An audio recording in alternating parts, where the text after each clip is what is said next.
Esto es De Penalista a Penalista. Muy buenos días, tardes o noches. Yo soy Paula Cruz. Y yo, José Antonio Albuerne. Y esto es De Penalista a Penalista. ¿Qué tal? El día de hoy estamos muy felices, como en todos los episodios, porque tenemos invitados de lujo siempre y ustedes ya lo han podido constatar. Tenemos al maestro Jaciel Reyes Loaesa. Buenas tardes, maestro, ¿cómo está? Hola, ¿qué tal? Pues muy contento de poder estar aquí con ustedes y platicar algunos temas del sistema de justicia.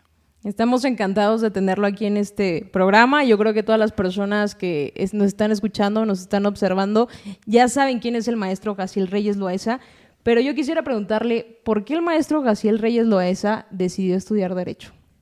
Bien, fíjate que yo soy originario de un lugar que se llama Miahuatlán de Porfirio Díaz, está a 2 horas de acá de la capital.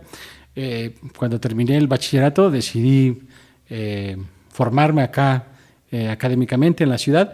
La única opción era la universidad pública. Yo estudié en la Facultad de Derecho en la Universidad Autónoma Benito Juárez, pero siempre me llamó la atención el tema del derecho penal desde esa época. En tercer año tomé la decisión que quería yo ser juez en tercer año de la carrera. Cuando vi mi materia de procesal penal, era un objetivo que lo tenía yo súper claro, no sabía cómo, pero sabía que. Posterior a ello, estuve haciendo mis primeras prácticas en el Poder Judicial del Estado de Oaxaca, y ahí fue donde empecé a incursionar en diversas materias. Primero hice una especialidad en Derecho Civil en la Escuela Judicial, y fue cuando tomé la decisión que civil no era lo mío.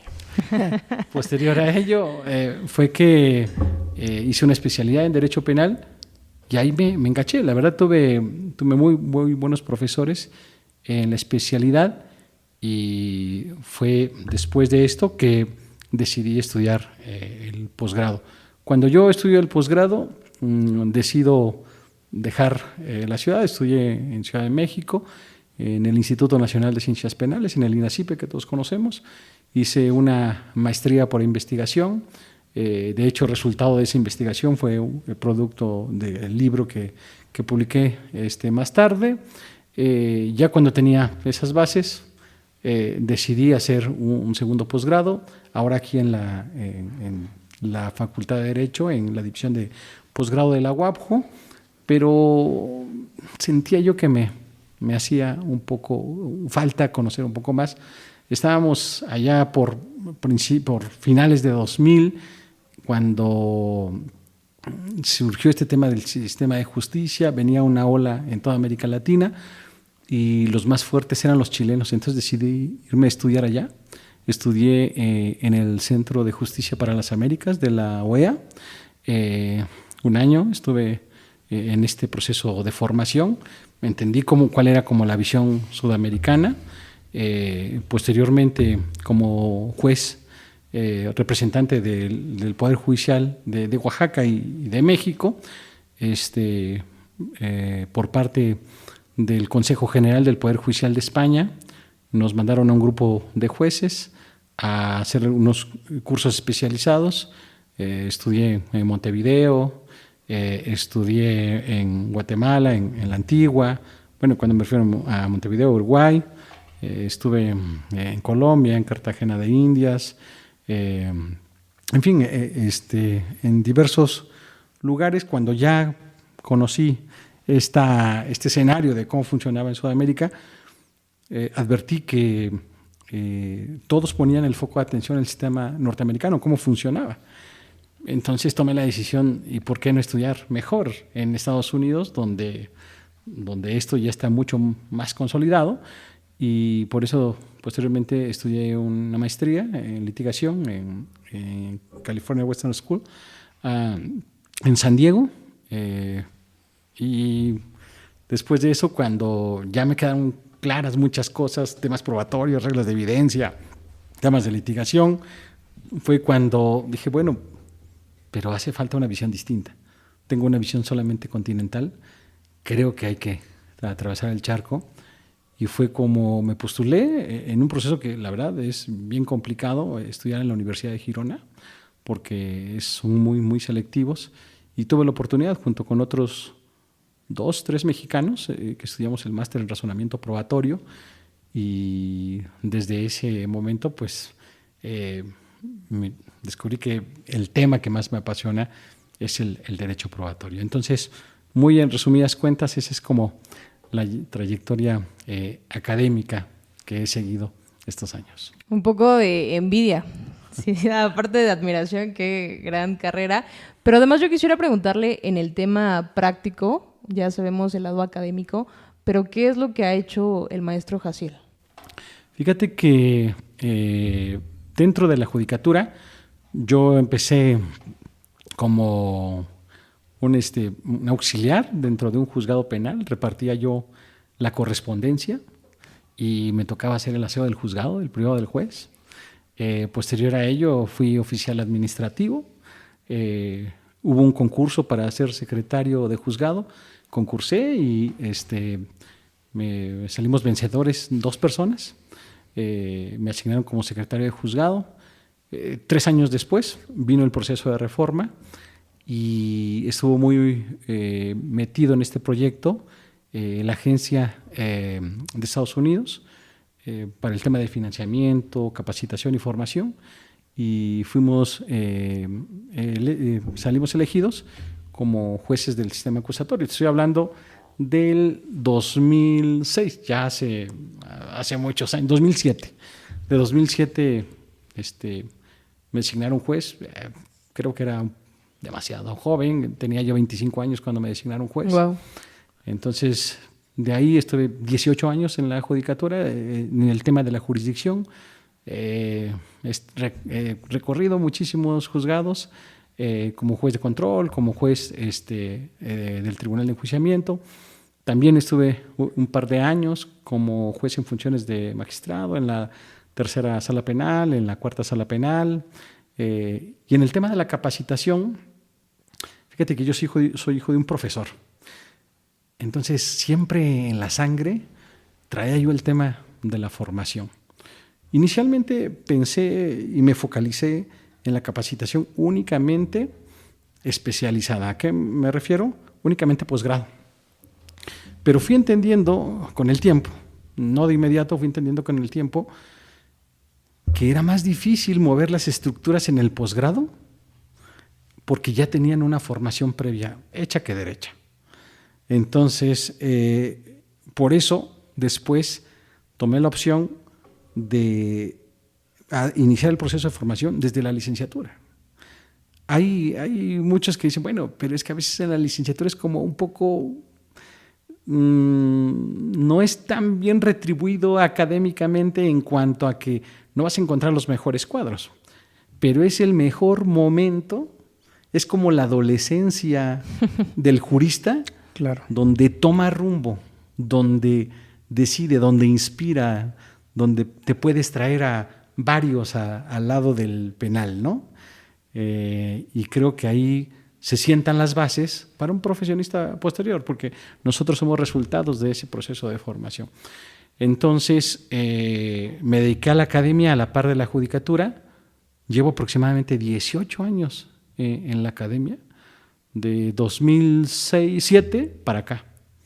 Empecé en una escuela muy pequeña en Juchitán, estuve acá en Oaxaca, estuve en la Facultad de Derecho, en la Autónoma, he estado en casi todas las universidades, en la Universidad Regional del Sureste, he estado en el Instituto de Ciencias Jurídicas, he estado en la Universidad de Anáhuac, y bueno, en la Universidad de La Salle soy profesor desde el inicio, y ahí hasta la fecha soy profesor. Últimamente, pues mi tiempo ha sido más reducido y únicamente estoy en la Universidad de La Salle. Sin embargo, el posgrado nunca lo dejé. También en la Benemérita Universidad Autónoma, en la Benemérita Universidad de Oaxaca, estoy como profesor de posgrado.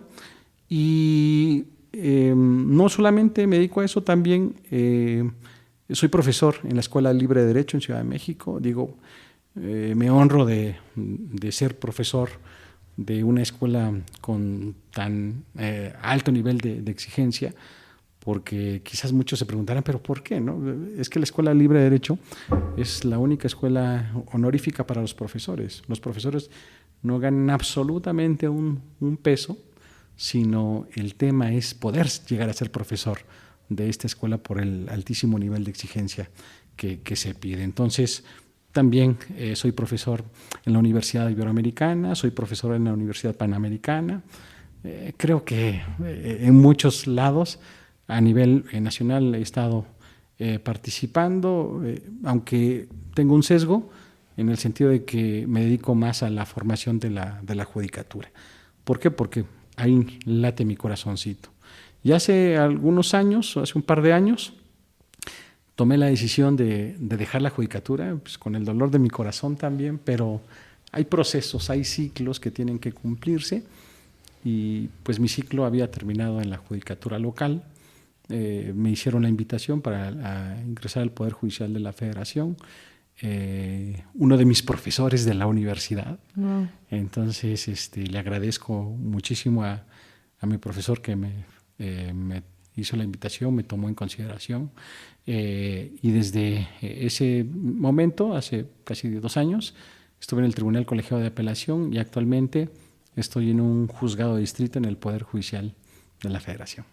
Pues bueno, servidor público, académico, docente, capacitador, pues yo creo que a idea de cualquier persona podríamos decir que ya tiene metas y sueños cumplidos. Sin embargo, ¿qué le falta cumplir socialmente hablando al maestro Jaciel? ¿Cuál es su visión de apoyo a la comunidad? Fíjate que lo que siempre le he dicho a los muchachos, que yo en lo personal busco la trascendencia. Como algunos otros, no me interesa el tema económico. Tan no que, como te decía yo, en la Escuela Libre de Derecho, pues es honorífico, no hay ninguna retribución. Actualmente en la Universidad La Salle soy el único profesor honorífico, no hay otro profesor, solamente tu servidor. Y muchas veces me preguntan, ¿pero qué sentido tendría estar dando clases y que no tengas ninguna retribución? Tiene todo el sentido del mundo. En lo personal, puedes cambiar una vida. Totalmente. Entonces creo que nosotros podemos trascender. ¿Cómo? A través de las demás personas. Claro, yo también soy docente y comparto mucho la idea. Normalmente tenemos el sesgo de que los maestros únicamente pues sirven para enseñar los temas, en el caso de derecho, pues los temas jurídicos, prácticos, teóricos, pero no van más allá.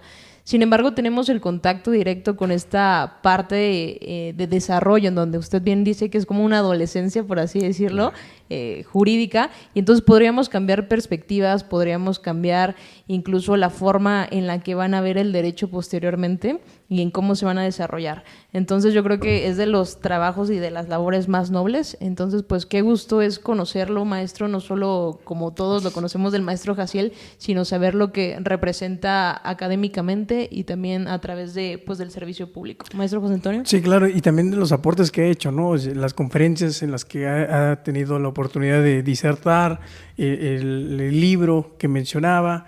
Vamos a dar un segmento también, ¿no? Para hacer, dar los datos de ese libro por si lo quieren conseguir y obviamente sus redes sociales. Pero en realidad creo que esta parte de la formación, cuando se es profesor, puede hacer la diferencia entre darle esa chispa, esa pasión que a veces uno necesita estando del lado de siendo estudiante para motivarse y enfilarse a esto que nos gusta, ¿no? Que podría ser el derecho penal.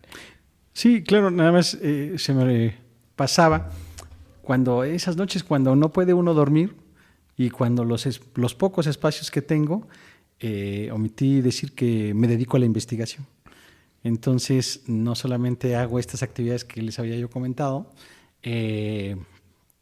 sino cuando hablo del tema de investigación, publiqué un par de libros, publiqué un libro, creo que justamente lo habíamos publicado en redes sociales, de la mano de uno de los magistrados que él siempre ha sido mi mentor, el magistrado Gerardo Carmona Castillo, a quien aprovecho para mandar un fuerte saludo, mi gran admiración, porque él siempre ha sido una guía académica.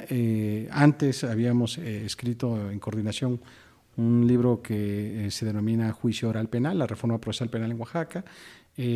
También después ya un texto mucho más especializado, que fue el resultado de varios trabajos que hicimos en Girona. Publiqué un libro sobre el tema de la prueba, pero esto no fue en México, fue en el Perú, porque también colaboro con algunos proyectos en Perú, en Colombia, en Costa Rica, y bueno, se me había olvidado ese dato. Pues bueno, ya lo conocemos ahora sí que en el tema profesional de forma completa. Sí, pues bueno, el día de hoy tenemos un formato un poquito distinto, nuevo. Vamos a dividir este episodio en 2 segmentos. El primero, pues vamos a hablar sobre los derechos del imputado en el proceso penal y obviamente pues abarcará esos derechos sustantivos y adjetivos. Y el segundo segmento es La elaboración de estándar de prueba para la toma de decisiones. Y decidimos hacer esta disección, por así decirlo, del programa porque, como lo escucharon, pues el maestro Jaciel yo creo que tiene conocimiento vasto para dar todos los temas. Sin embargo, nos gustaría que pudiéramos disfrutarlo tanto los abogados y abogadas que apenas estamos acercándonos al derecho penal como los que ya nos creemos expertos, porque realmente el derecho penal nunca se acaba de comprender y entender. Así es. Entonces, pues bueno, empezaríamos con este primer tema y como introducción, ¿qué podríamos decir que es un derecho fundamental?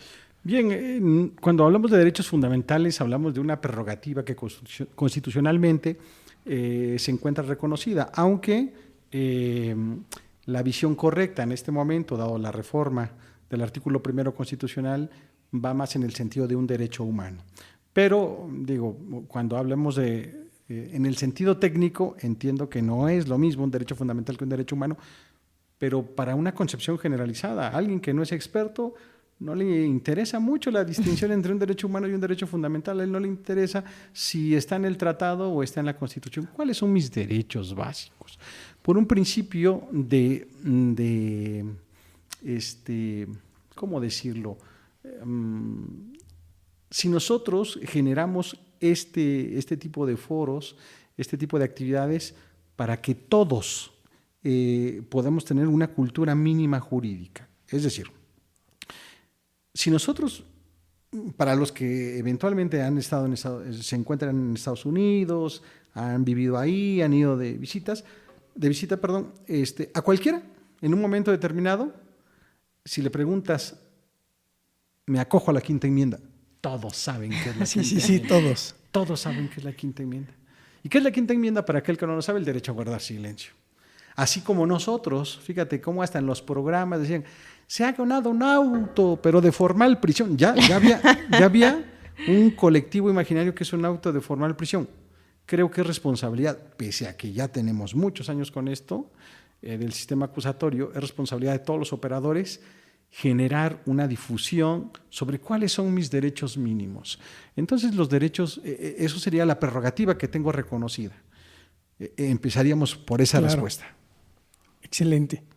Y es muy interesante porque, digo, hablando de imputados y saliéndome un poco del tema, yo tomaba clase la semana pasada en la especialidad para justicia penal para adolescentes y estábamos hablando justamente de la necesidad de hacer cultura, sobre hacer conciencia de cuáles son los derechos y prórrogas que tienen las personas que están sujetas a un proceso. Lo que estábamos hablando ahí es que uno de los derechos, por ejemplo, del adolescente sujeto a un proceso es que si su papá fallece, si su papá, su mamá están, por ejemplo, en un lecho de muerte, tienen el derecho incluso de ser parte de ese momento, de acudir a verlos. Y contaban la historia de que el juzgador posteriormente en una audiencia le hace conocimiento este derecho al joven y el joven se pone a llorar y dice, es que mi papá murió y nadie me lo dijo. Entonces yo creo que de ahí también deriva la importancia de hacer este ejercicio de conciencia para poder hacer públicos cuáles son los derechos que todas las personas van a tener una vez que están sujetas a un proceso. Exactamente, fíjate que hace algún tiempo, hace algunos años, también fui juez especializado en materia de adolescentes, unos par de años, 3 años, y para mí era todo un reto. O sea, llevé toda una vida en sistema de adultos y cuando llegué al tema de adolescentes, para mí fue mucho más muy complicado porque eran niños de 14 años, de 16 años, de 17 años. Y digo, para mí son unos niños, o sea, claro. aún en la adolescencia, alguien de 14 años que está enfrentando un proceso y que le tienes que hacer saber sus derechos, se lo tienes que hacer saber de una manera muy, pero muy entendible. Entonces, hay un movimiento a nivel América Latina. Ese movimiento se le conoce como la democratización del uso del lenguaje judicial. ¿Y qué quiere decir esto? Que los jueces hay algo que no estamos haciendo bien. ¿Y qué es esto? Que no nos comunicamos con la gente, que tenemos un lenguaje distinto, que tenemos la obligación de cambiar. Entonces, tenemos que democratizar el lenguaje. Voy a poner un ejemplo, quizás para que esto quede un poquito más claro. Si un juez le dice a una víctima, señor o señora, usted tiene derecho a interponer el recurso de apelación en contra del auto de sobreseimiento que se origine como por una causal de extinción de la acción penal. Y el juez le recita esto que viene en el código y le pregunta, ¿le queda claro? El sujeto que no sabe nada de derecho, nada más por no quedar en vergüenza ante el juez, decir, sí, señor. Oye, pero no te está entendiendo.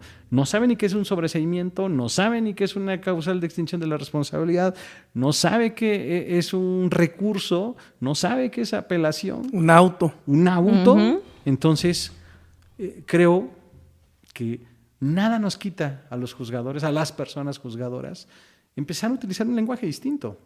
En el sentido de, a ver, mire, señor, señora, si yo doy por terminado este asunto, usted pueden conformarse. Claro, que alguien que es abogado y sumamente experto dirá, oiga, pero eso no es una inconformidad, eso es un recurso. Lo entiendo, ¿eh? Claro. Pero generalmente, cuando juzgamos a alguien, no juzgamos a los expertos. Claro. Así es. Juzgamos a la gente común y corriente. Sí, y es un ejercicio no solo obligación del juez, yo creo que incluso de las demás partes procesales, empezando con el agente del Ministerio Público, que el debate aquí es, y digo, saliéndome un poco del tema, por así decirlo, de los derechos, pero no tanto porque la formulación de imputación, tener el conocimiento de qué es, por lo cual se te investiga, es un derecho. Pero el momento de hacer esta formulación de imputación es sumamente técnica. Y no entendemos que va dirigida no al defensor para que defienda en el término constitucional el imputado, es el derecho que tiene el imputado de conocer. Y de repente hablamos, sobre todo en clasificación jurídica, y fue a título de dolo o una naturaleza dolosa directa o dolosa eventual y de repente forma de intervención. La persona no sabe y obviamente no entiende lo que le estaba sucediendo en ese momento, ¿no? Sí, totalmente. Y también digo, los defensores, luego, ¿ya le explicaron sus derechos? No, pero se los explico. Y le lees el catálogo del 113 del Código Nacional, el 20, apartado B, y no se los explicas, ¿no? Sí, claro, ahí está.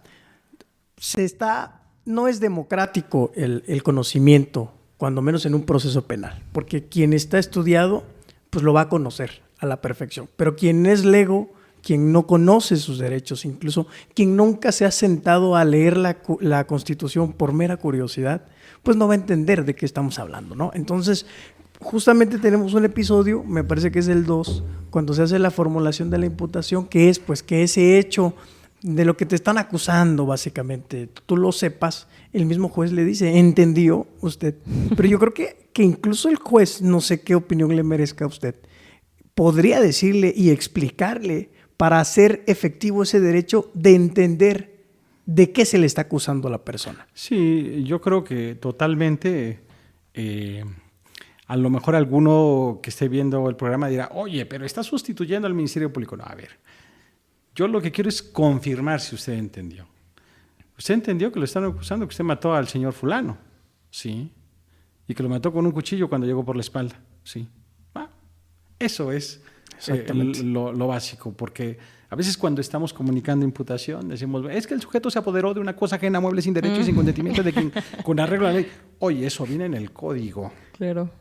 Entonces, creo que debe de irse cambiando este lenguaje y precisamente por eso me gustaría empezar con uno de los derechos que me parece a mí básico, que es el derecho de defensa. ¿Y qué podríamos entender por el derecho de defensa? Fíjense, en el ámbito del proceso penal tenemos dos cosas, dos características, uno que puede ser un principio y algo que puede ser una regla. Esto se podría ir muy técnico, pero ¿a qué me refiero con un principio? Cuando hablo del derecho de defensa, el derecho de defensa es como una brújula, un valor fundamental. Y ese valor fundamental puede tener un montón de cosas. Por ejemplo, el derecho de defensa, a que tenga yo un abogado, sí, pero no solamente eso. El derecho de defensa, que conozca los registros de investigación, sí, pero no solamente eso. El derecho de defensa, que tenga la posibilidad de aportar algún dato de prueba, sí, pero no solamente eso. El derecho de defensa, que me informen todo lo que, cuáles son los hechos, sí, pero no solamente eso. Entonces, para aquellos que no son expertos, podría yo partir de la siguiente analogía. Cuando tú le dices a tu hijo, lo único que espero de ti es que seas una buena persona. Eso es sumamente ambiguo, es un valor. ¿Por qué? Papá, ¿qué es ser una buena persona? Bueno, ser una buena persona es que respetes a tus padres, sí, pero no solamente eso. Sino que también cumpla yo en mi escuela, sí, pero no solamente eso. Que respete yo a mi novia, sí, pero no solamente eso. Así se determina el derecho de defensa. El derecho de defensa es el derecho de derechos porque abarca muchas premisas, como cuáles. Punto número 1, como contar con un abogado defensor. Recientemente la Corte se ha pronunciado en el sentido de no basta tener un defensor de florero, sino alguien que sepa que tiene las credenciales, que tiene el conocimiento para poder defender. Y esto no quiere decir que tengas una mala defensa porque no se hayan aportado algunos datos de prueba, no, en lo absoluto, pero que sí tenga la capacidad de argumentar y de conocer de qué se está tratando. Entonces, primero, contar con un abogado defensor. Siempre creo que es fundamental tenerlo claro, que el derecho a contar con un abogado defensor presupone otro, y que es el derecho a una entrevista previa y en privado. Esto viene de hace mucho tiempo, donde la Corte, ya tiene, esto pasó en el sistema anterior, donde la Corte empezó a anular las confesiones. ¿Cuál era la razón? Si muchas veces confesaban y estaba la firma del defensor. La razón es que no consta que hubo una entrevista previa y en privado. Desde luego que hay una entrevista, debe haber una entrevista previa y en privado. ¿Por qué motivo? Bueno, es sencillo. A partir de ahí, tú puedes establecer tu estrategia de defensa, analizar la severidad del caso, ver si tienes alguna posibilidad probatoria, escuchar cuál es la versión de tu cliente. Entonces, eso presupone no solamente el tener un derecho a un abogado defensor, sino tener una entrevista previa y en privado. Para los que no son abogados o expertos, dirán, ¿desde qué momento? Desde el momento de tu detención tú puedes tener la prerrogativa de contar con un abogado defensor. O sea, no me tengo que esperar hasta que llegue a la audiencia. Desde luego que no, desde el primer momento. ¿Y el derecho de defensa acaba ahí? No. Sigue el derecho de defensa, pero ya lo iremos analizando un poquito más adelante. Sí, ese es un punto de partida, ¿no? Como bien lo dice usted, con esa entrevista previa, pues empiezan a materializar o empiezan a tomar forma otros derechos más, e incluso obligaciones del defensor, ¿no? Porque decimos, los derechos, sí, y nosotros que nos dedicamos a esto, pues solo tenemos obligaciones procesales, ¿no? Que debemos cumplir cuando asumimos el cargo de defensa. Así es. Cuando hablamos de principios, obviamente nos viene la idea de que son como lineamientos que necesariamente tienen que ser observados durante el procedimiento y el proceso. Y hace un momento usted hacía referencia a que una de las prerrogativas es poder tener derecho a hablar con tu defensor en todo momento donde tú lo consideres y sobre todo antes de emitir una declaración. Eso es bien importante. Y a mí se me ocurre la pregunta, por ejemplo, ¿qué pasa cuando el imputado se entrevista con la unidad de medidas cautelares con la finalidad de obtener información para los riesgos procesales? Porque por regla general eso no lo hacen salvaguardando este derecho de defensa. Ni estás tú presente como defensor, ni hablaste con él antes, o sea, porque lo hacen en cualquier momento. Si fue de emergencia ya ni lo supiste y él ya contó y todo. No le informan las consecuencias. No le informan, ¿no? nada más le vamos a hacer unas preguntas, o sea, casi por regla general las tiene que contestar Y de ahí derivan, o sea, las conclusiones que también pueden ser, pues no necesariamente observables por el juez de control al momento de imponer medidas cautelares, pero sí pueden ser como pueden una... impactar. Claro. Fíjate que vamos a poner diversos escenarios para ver cuáles serían las consecuencias. De entrada, cuando hablamos de la información que se ministra a la unidad de medidas cautelares, cualquier información que se pueda extraer del imputado será estéril, totalmente inutilizable para resolver si se le vincula o no se le vincula a proceso. Pero no solo eso, también hay algunos otros escenarios que se han presentado en la práctica. ¿Y qué pasa si el imputado de manera espontánea dice, sí, señor policía, sí lo maté, y si volvieran a hacerlo, vuelvo a matar? Entonces muchas veces, bueno, yo no le pregunté nada al imputado, y yo nada más lo detuve y él solito confesó, ni siquiera le tuve que preguntar nada, y eso lo plasman en su parte informativo, a lo que nosotros conocemos como el IPH. Entonces, ¿qué pasa con ese tipo de declaraciones? Bueno, ese tipo de declaraciones no puede ser tomado en consideración. ¿Por qué? Quizás creo que hay muchos que estarán escuchando esto y estarán muy jóvenes todavía, pero el pasado ya nos cobró una factura de eso. En el pasado muchas personas fueron condenadas. ¿Por qué? Porque antaño la confesión era la reina de las pruebas. ¿Y ante quién se rendía la confesión? Fíjense, ante la policía. Y era la reina de las pruebas. ¿Por qué la reina de las pruebas? Porque hay un adagio en el derecho que dice a confesión de partes, relevo de pruebas, ¿no? Entonces, una persona que confesaba ante la policía era condenado, pero no necesariamente se hacía de manera voluntaria. Entonces, precisamente por ello, hay otro derecho, es a declarar, pero esa declaración tiene sus salvaguardas. Si no se cumple esa declaración, primero, debes estar asistido de tu abogado defensor. Entonces, ¿qué pasa con una declaración que se rinde ante la policía? Cero. Oiga, ¿y lo puedo utilizar como un testigo de referencia? ¿Qué es esto de un testigo de referencia? Que el Ministerio Público pueda apoyar su caso diciendo, y el policía escuchó esto y que le dijo tal. No, eso no puede ser. ¿Y qué pasaría si el defensor que está llevando el asunto ni siquiera se da cuenta y entra esa información? Cuando esa información entre y el juez vaya a resolver la situación jurídica, dirá, esto no. ¿Por qué no? Porque esto es fruto prohibido, esto no se puede tocar, esta es la manzana prohibida.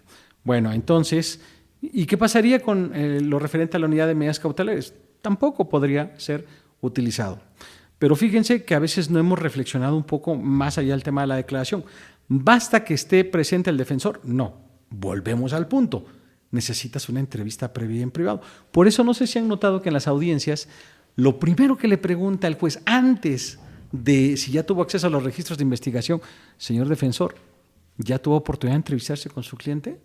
O sea, no lo hacemos por un acto de cortesía, sino porque sabemos que es un derecho fundamental la entrevista previa en privado, porque eso va a detonar el tema de la planeación de la estrategia de la defensa. Claro. ¿Qué otra?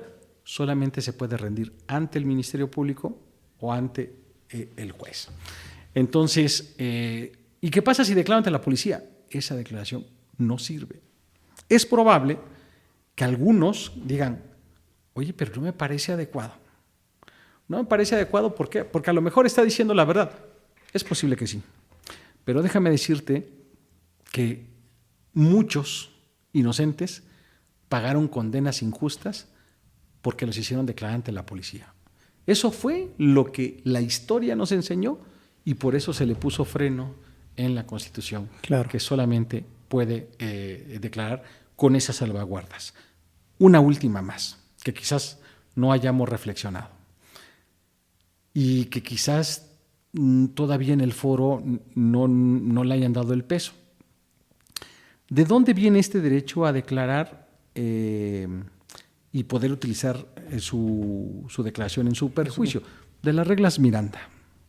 ¿Qué pasa con las reglas Miranda? Las reglas Miranda son del sistema norteamericano y dice, a ver, si quieres declarar, sí puedes declarar y todo lo que digas podrá ser usado en tu contra. Entonces, todos hemos visto una película que diga... Tiene derecho a guardar silencio. Todo lo que diga será usado en su contra. Bueno, pues en México se tendría que remasterizar.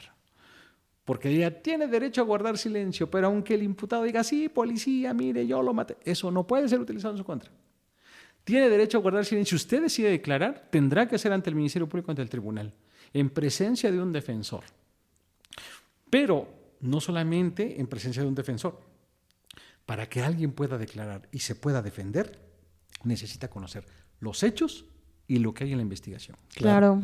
Sí, la defensa no solo es una defensa técnica que se va a ejercer a través de un abogado, una abogada, defensor, defensora, con cédula profesional, con título, sino además también es una defensa material. ¿Esto qué quiere decir? El imputado, el acusado, tiene el derecho de, como poéticamente se ha dicho, de contestar a los cargos. Pero para contestar a los cargos tiene que conocer previamente cuál es el hecho por el cual se le está investigando, se le está procesando, pero no solo conocerlo, sino retomar el punto en donde llegábamos hace un momento, que es entenderlo. Porque si lo conoces pero no lo entiendes, entonces ¿cómo vas a poder contestar? Claro. Precisamente para defenderte, tienes que saber de qué te vas a defender, ¿no? Justo, algo que le digo siempre a mis alumnos es, nadie se puede defender de lo que no conoce. Claro. Y para poderse defender, para poder ejercer el derecho de defensa material, no solamente son necesarias estas salvaguardas y esta advertencia de todo lo que usted diga podrá ser usado en su contra. ¿Qué pasaría si esa frase es omitida? No la puedes tomar en su contra. Si le dices, oiga, usted tiene derecho a declarar o tiene derecho a guardar silencio. ¿Quiere declarar? Sí.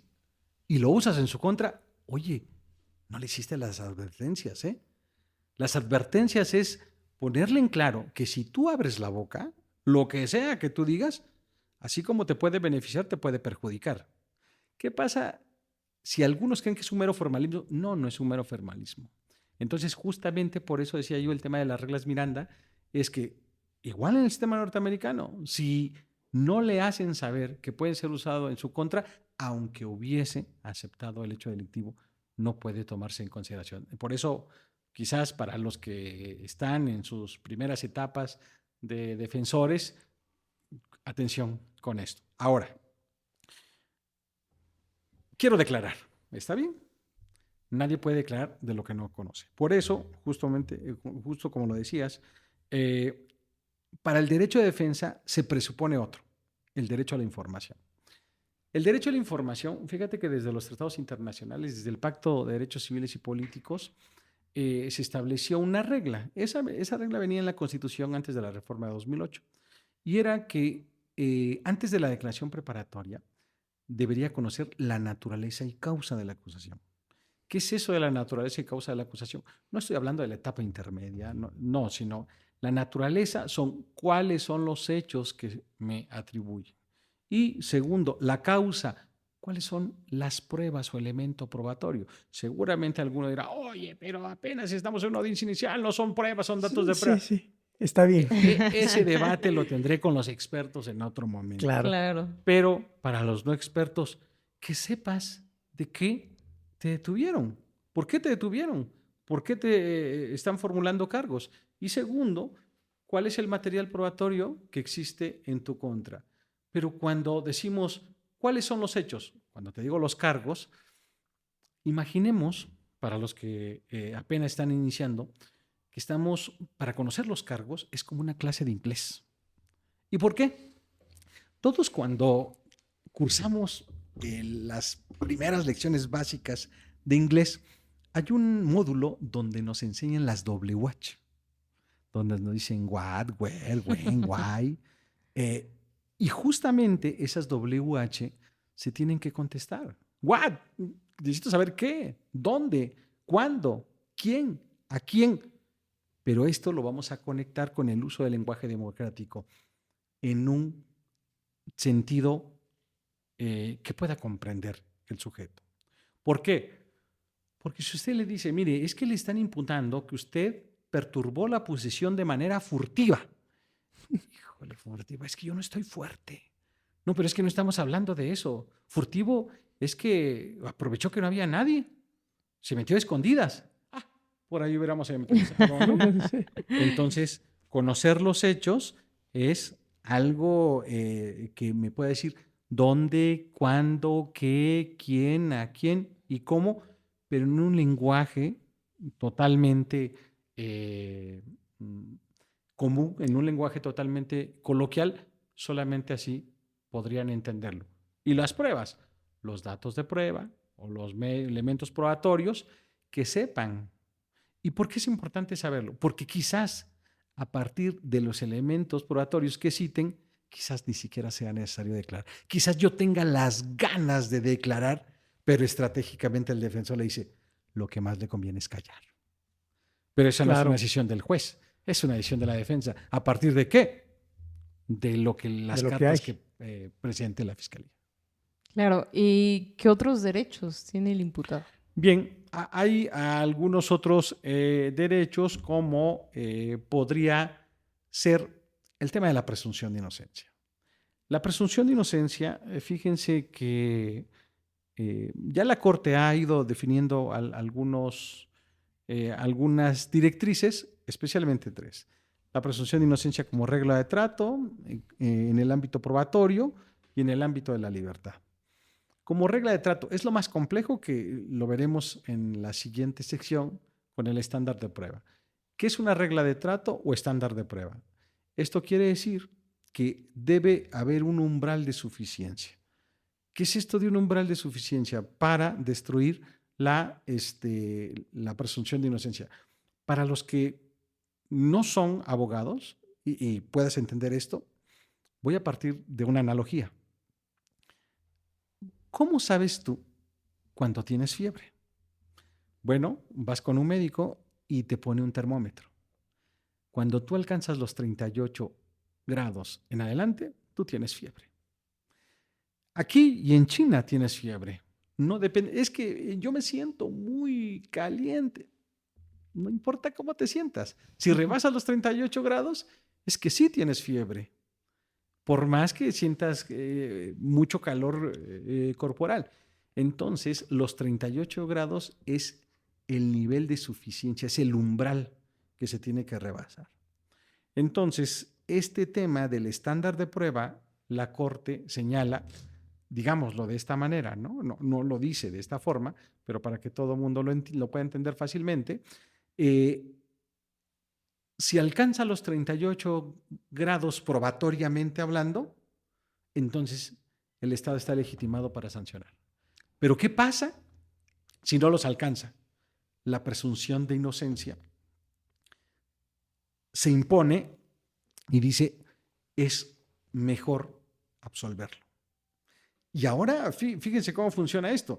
¿Es mejor absolverlo porque sea inocente? No, no porque sea inocente, sino porque es mejor equivocarse dejando impune eventualmente esto, porque si lo condeno, puedo cometer otro error más grave, condenar a alguien que es verdaderamente inocente. Y eso es un lujo que no nos podemos dar. Entonces, la presunción de inocencia en la regla de trato, ¿sabes qué? Te pone un nivel de exigencia probatoria. ¿Hasta dónde? Lo veremos en el segundo segmento. Pero esa es una parte. Otra parte de la presunción de inocencia es en el ámbito de la libertad. En el ámbito de la libertad presupone la presunción de inocencia que la regla general es que la mayoría de personas enfrente su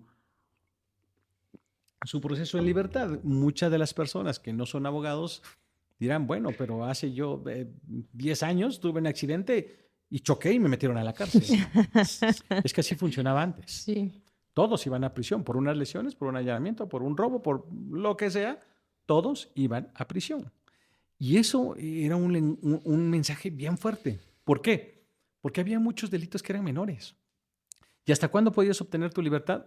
Hasta que tú pagaras tu fianza. Tu libertad provisional bajo caución. ¿Y qué pasaba si no tenías plata? Si no tenías plata, esa era tu culpa, por no tener plata. Iba a estar preso todo el tiempo hasta que consiguieras la plata.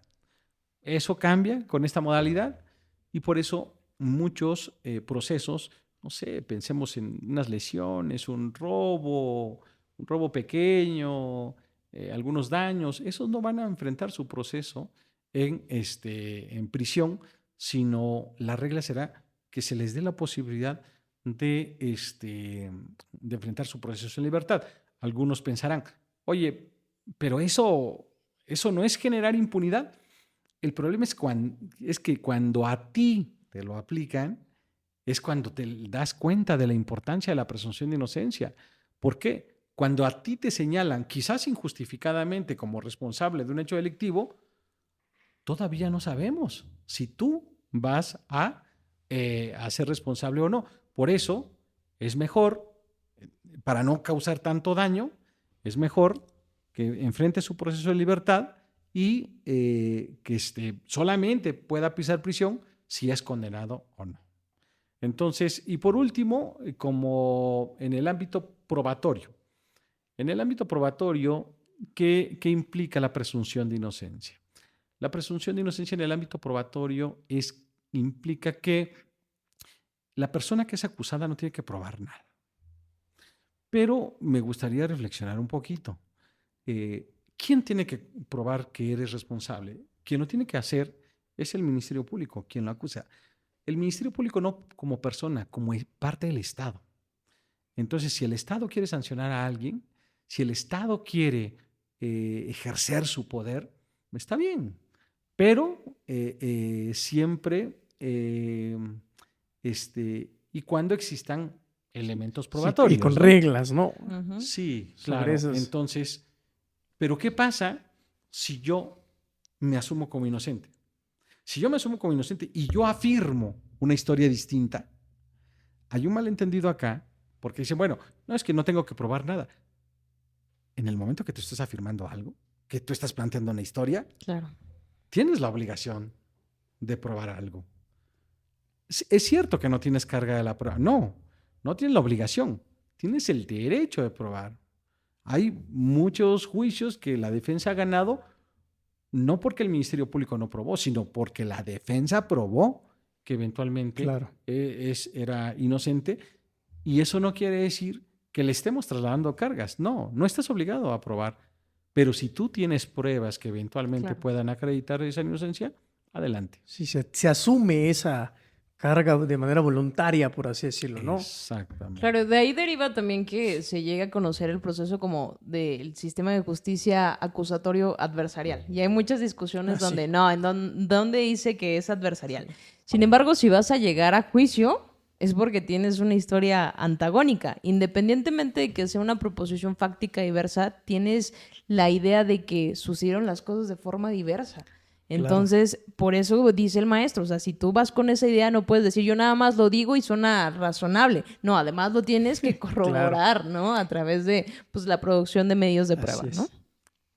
Sí, justamente por eso quería yo aclarar que no es que el imputado tenga la obligación de probar, que tenga la carga de probar su inocencia. No, tú no tienes que probar absolutamente nada. Entonces, pongamos dos escenarios. Escenario número 1, donde el Ministerio Público solamente es el que lleva las pruebas. Si no le alcanzan los 38 grados probatoriamente hablando, se va a absolver, aunque tú no lleves ni una sola prueba. Claro. Pero, ¿qué pasa cuando dices, yo tengo otros datos y tengo una historia distinta? Bueno, si tienes una historia distinta, pruébala.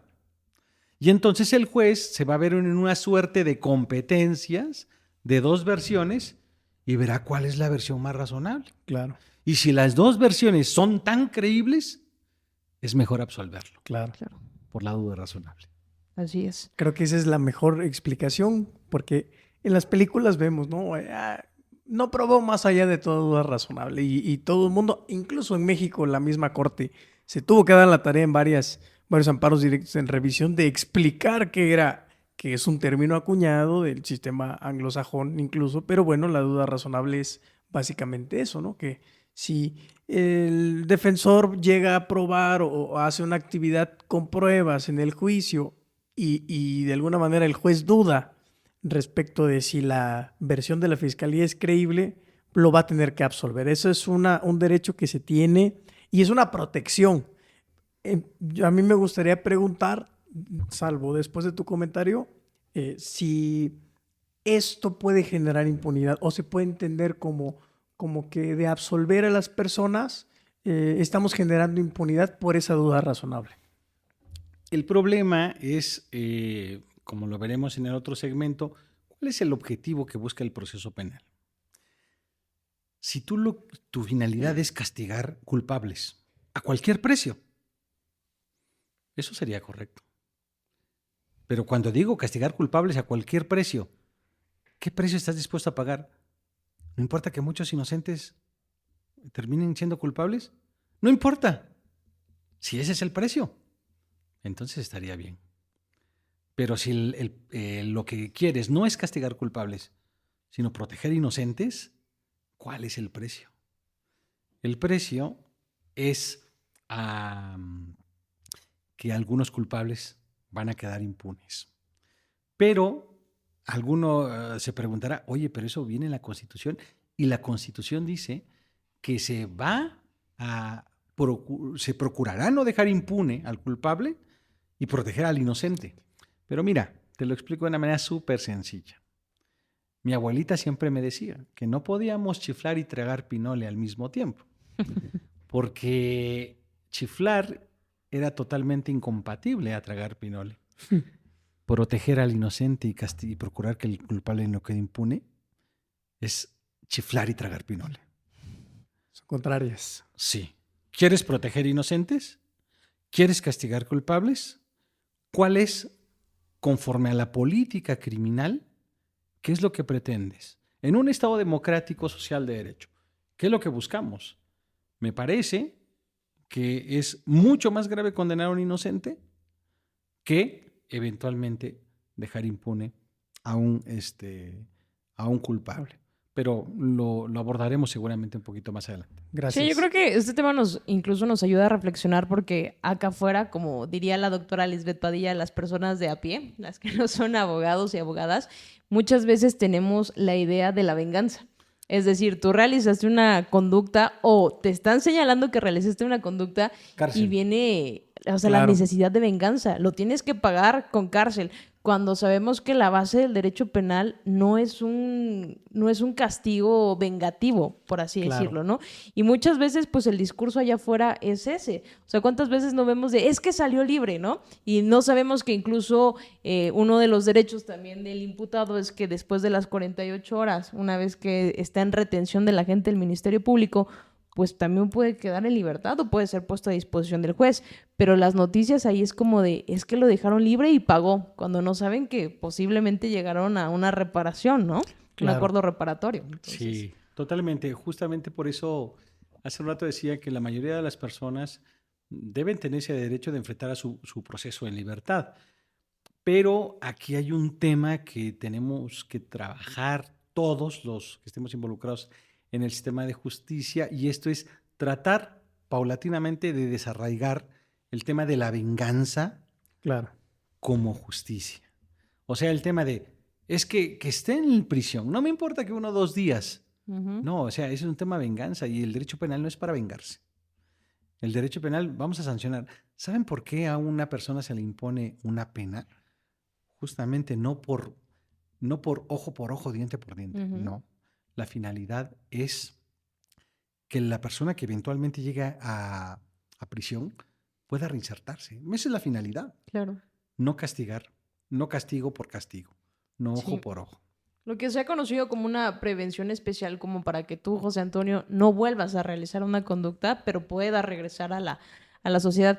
Lo que a veces parece paradójico es que estamos hablando de sentencias de 100 años, 102 años, pero se busca reinsertarlo a la sociedad, Claro. ¿no? O sea, Yo creo que ese mensaje del que habla usted, que incluso en los medios de comunicación, el mismo pues ente estatal, federal, nos ha inculcado, ¿no? En las noticias, en los documentales es que es un raterillo, ¿no? Y a los 5 días salió y volvió a entrar y entonces mejor lo dejamos 20 años para que ya no le haga daño a la gente, ¿no?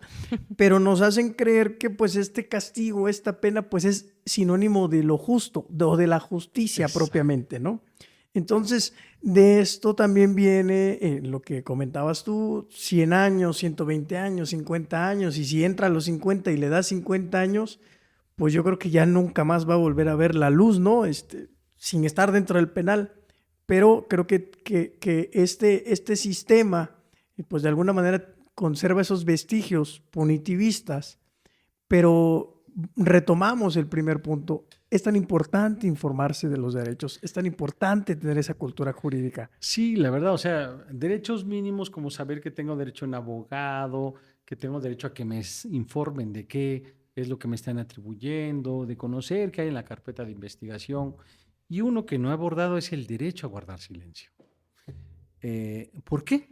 Justamente en redes sociales comentábamos un tema al respecto. Fuera del derecho, creo que en todos los lugares, en todos los escenarios, siempre aplican esta de el que calla otorga. Claro. Y si no dices nada es seguramente porque, bueno, pues en el derecho penal no puede funcionar de esa manera. Entonces, precisamente por eso, cuando le estamos informando al imputado, ya que conoce, fíjate, el derecho a guardar silencio es desde el primer momento, desde la detención, pero tan luego llega con el Ministerio Público, le tiene que decir, oye, ¿le quieres declarar o quieres guardar silencio? Cuando llega con el juez, ¿quieres declarar o quieres guardar silencio? Pero es importante que le explique que lo que tú llegues a decir puede ser utilizado en tu contra. Claro. Pero igual de importante es explicarle que si tú guardas silencio, ese silencio en lo absoluto te puede perjudicar. Y fíjate, yo he visto con muy buena práctica cómo muchos jueces locales y federales le hacen esta explicación bastante bien en el sentido de que, mire, aquí no aplica eso de que el que calla otorga. A lo mejor dirás, bueno, eso no debería ser una explicación de un juez. No, al contrario, me parece que sí. Claro. Me parece que sí, que utilicemos. Claro. Más entendible. Dicen que lo cortés no quita lo valiente. O sea, el utilizar un lenguaje, digo, ya habrán escenarios donde estemos puros doctores en derecho, puros maestros, y ahí sí. No podemos andar hablando así, ¿no? Desde luego. Pero en la audiencia tiene que comunicarse eso. El derecho a guardar silencio no le puede perjudicar. Entonces, si tú eres detenido, de ninguna manera puede utilizarse en tu contra el derecho a guardar silencio. Pero me gustaría abonar un poquito más. No crean que el derecho a guardar silencio solamente se puede malutilizar, así de, bueno, como usted no declaró, seguramente es porque es responsable. Hay formas más sutiles de violar ese derecho.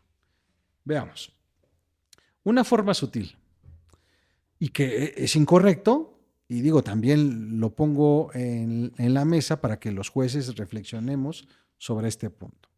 Imaginemos que el imputado, quien está enfrentando los cargos, presenta 2 testigos. Quien tú quieras. Dicen que esos testigos declaran que estaba junto con el imputado, que ese día de los hechos estaban ahí. Declara el testigo A, declara el testigo B. Dicen, sí, yo A y yo B nos encontrábamos juntos y estamos como en el imputado. Pero el imputado nunca declaró. Pero el imputado decidió guardar silencio. Y fíjate, es una forma muy sutil y fina de violar ese derecho fundamental. Al momento de dictar el auto de vinculación a proceso, el juez dice, no le voy a otorgar ninguna credibilidad a los testigos de la defensa. ¿Por qué? Porque nunca declaró el imputado y no tengo una fuente primaria de información para ver si se corroboraba o no. Fíjate, nunca dice, voy a tomar en contra el silencio. No, pero lo está materialmente haciendo.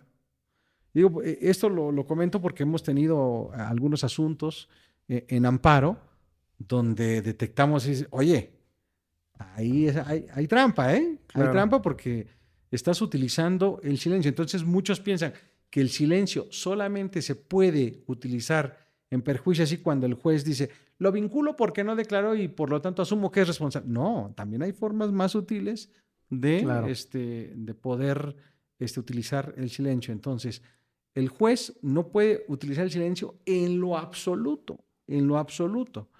Esto implica que no puede asumir que es responsable por guardar silencio en relación a los hechos que le están atribuyendo. pero tampoco puede demeritar las pruebas, los elementos probatorios o datos de prueba por el hecho o por la simple circunstancia de que el imputado guardó silencio. Entonces, pero eso no viene en la Constitución. No, claro que no. En la Constitución solamente vienen las directrices, que no puedes utilizar el silencio en su contra, pero ese silencio podrá ser utilizado en muchos otros contextos. Entonces el silencio debe estar protegido. Hay un tema aquí que quizás ya lo habrán comentado o no, si este derecho a guardar silencio abarca o no las pruebas corporales. Digo porque como generalmente ando por toda la República en el tema de la capacitación, me he encontrado algunos colegas donde traen este planteamiento. Esto ya se había planteado en Alemania ante el Tribunal Supremo Federal y ya hay un planteamiento al respecto. Bueno, ya hay una directriz al respecto. Las pruebas corporales, bueno, pongo un poco el contexto. ¿Cuál era el alegato de la defensa? Dice, yo no solamente puedo hablar a través de mi articulación vocal, ¿no? También puedo hablar a través de mi lenguaje corporal. Porque si usted me dice, quiero un poco de agua, ustedes están viendo que estoy haciendo una manifestación sin hablar. Si no, imagínate, los mudos no tendrían derecho a guardar silencio porque no se podrían expresar o derecho a declarar. Bueno, entonces, algunos dicen, es que yo también puedo hablar a través de mi cuerpo, pero no a través de movimientos, sino a través de mi genética, de mi perfil genético. Si me hacen un examen de perfil genético, mi cuerpo habla y no puede guardar silencio. Claro. Sin embargo, estas pruebas corporales no están coberturadas dentro del derecho a guardar silencio. Ojo, lo que está protegido en la Constitución es el derecho a guardar silencio, no el derecho a la no autoincriminación.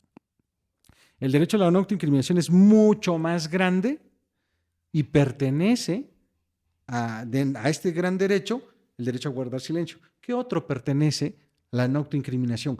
El descubrimiento asimétrico. ¿Por qué no estás obligado a descubrir tus datos de prueba en la intermedia que te perjudican? No autoincriminación. ¿Por qué tienes derecho a guardar silencio? No autoincriminación. ¿Por qué? Etcétera, etcétera.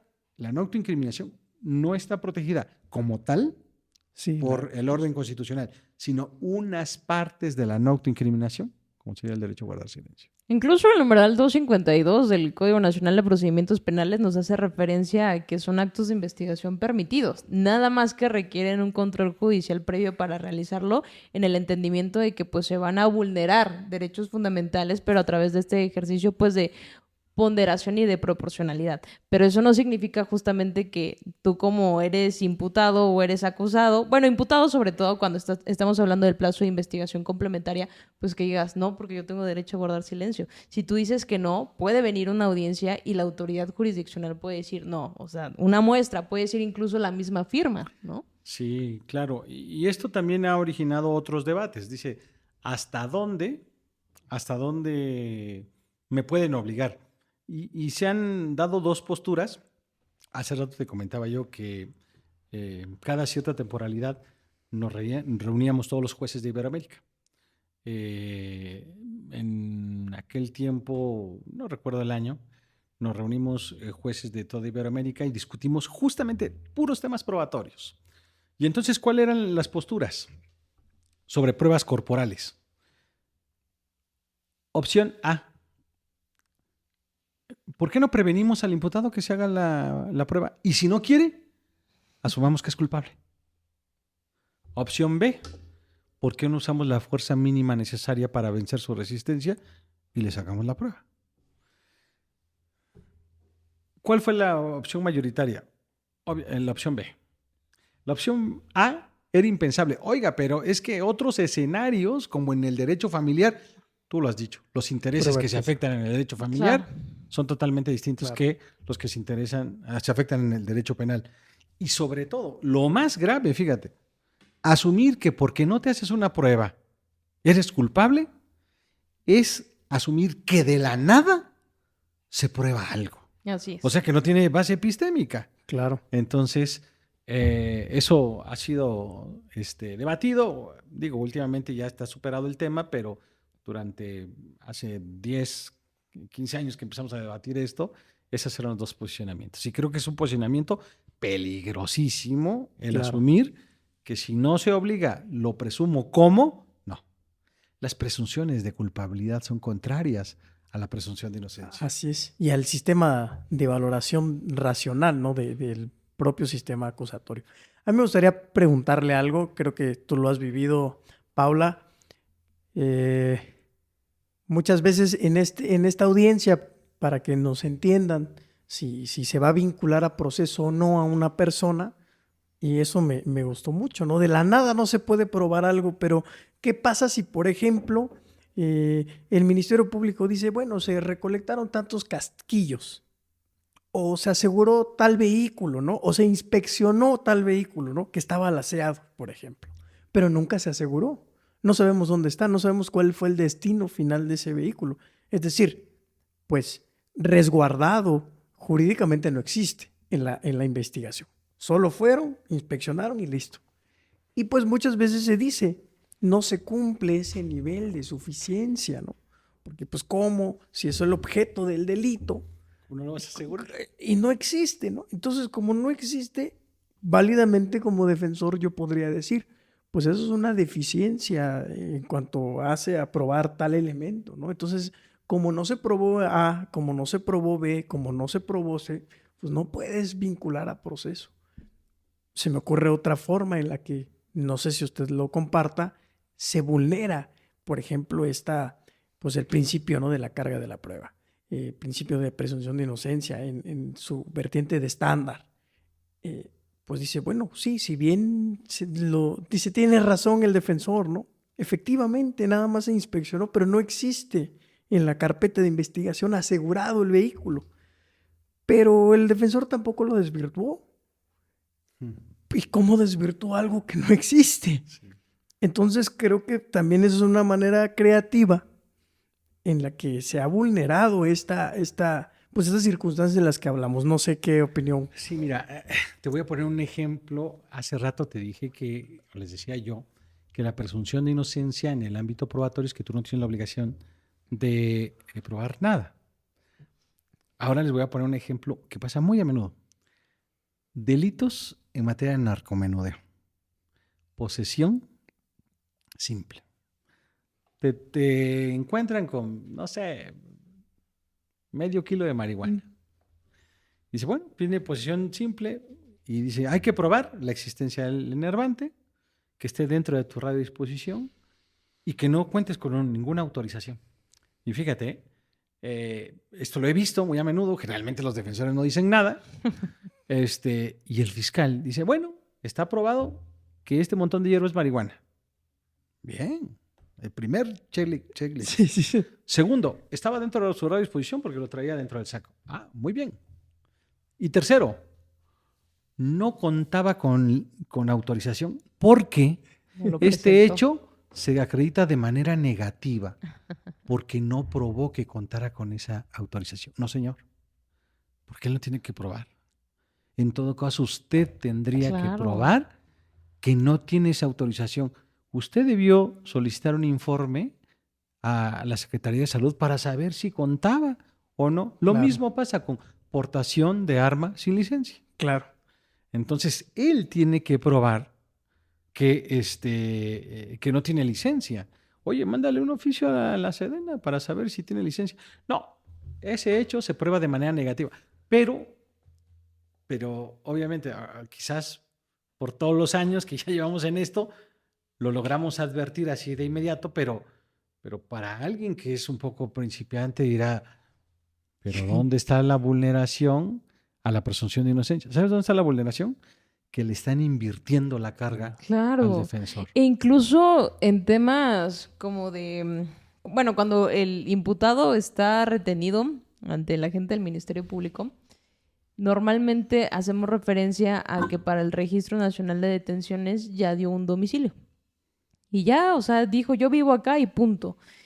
Y la ley nos establece que se tiene que presumir que los datos que está dando el imputado van a ser verdaderos. Y si tú quieres decir que no son verdaderos, tu agente del Ministerio Público tienes la carga de la prueba de realizar actos de investigación y corroborar que donde dijo que vive no vive.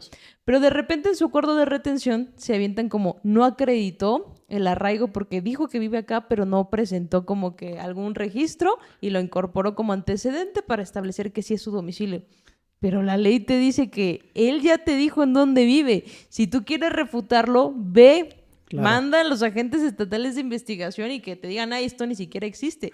Claro. Y es la base posteriormente para la discusión de la imposición de una medida cautelar. Y ahí también viene donde nos están revirtiendo a nosotros la carga de la prueba. Sí, justamente pasa con la determinación de los peligros.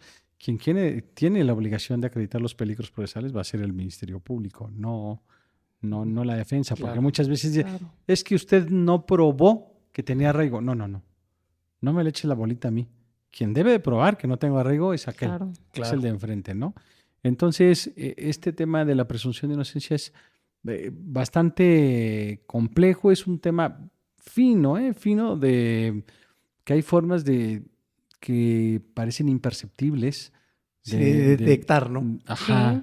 Sí, que solamente es como una patología en un médico especialista, ¿no? Claro. Hay cosas que el ojo, el médico general no lo detecta y solamente el especialista dice, aquí hay algo raro. Claro. Sí. Entonces, justamente estos dos casos, violación a la presunción de inocencia por usar el silencio en su contra. No dice en la resolución el juez que está violando, está tomando en consideración en su contra. No, pero en el momento que desecha la credibilidad de sus datos de prueba porque no declaró, claro que lo está utilizando. Al momento de decir, es que está acreditado que no tenía licencia por este elemento de que no tenía autorización porque no presentó el imputado, bueno, esa no es carga del imputado. Claro.